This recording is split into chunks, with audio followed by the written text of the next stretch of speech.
Here is one of the best presentation tips that everyone overlooks: the power of the pause.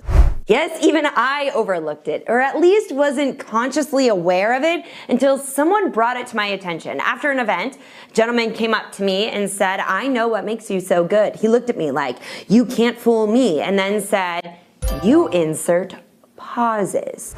And it's true.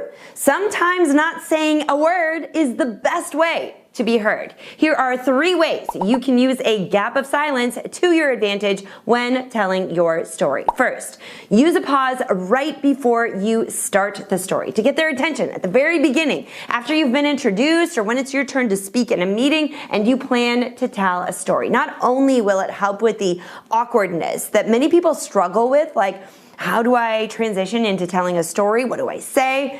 Nothing. Just say nothing. Let the pause do the work of signaling that we're shifting gears here. The pause will do the work of drawing the listeners in because we're not used to pauses, and it will indicate that something different is about to happen. So pause before you start the story to naturally set the story apart from the rest of the meeting or presentation. Number 2, use a pause to shift the mood within a story.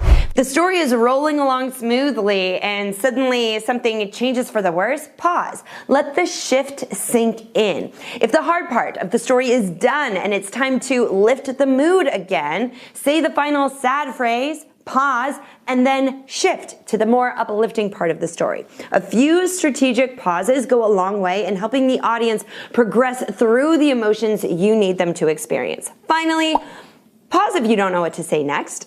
We've all been there, where we get a little lost and forgot what we wanted to say next. And these situations, oftentimes people just keep talking. They try to talk their way out of it. They fumble around, they talk in circles, they try to say their way out of the problem, when in fact, it just makes the problem worse.